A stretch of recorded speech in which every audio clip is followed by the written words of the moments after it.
that the Honorable Elijah Muhammad, in raising black men off the street and black women, you know, he reformed the whores. He reformed the brothers in jail. He created a place for us to go, and he made different requirements of us. He taught us to bathe.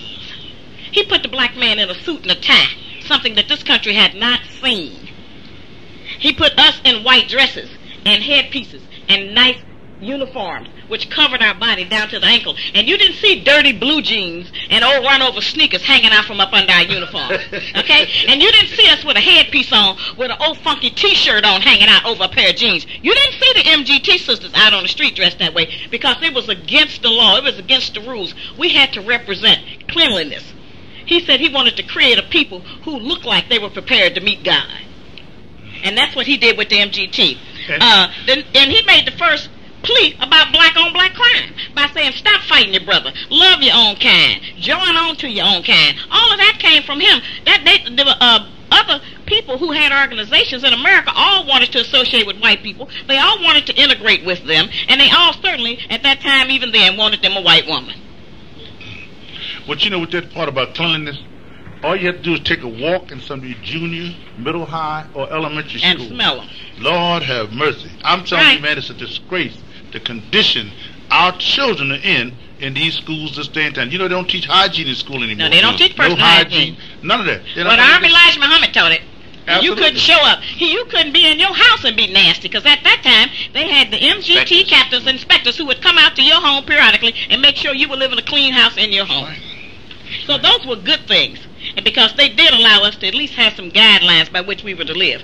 Now, let's move to the education. What did Honorable Elijah Muhammad do to educate black people here in America? In the 1940s and 50s, he was criticized by the government and the school system for not sending his children to public school.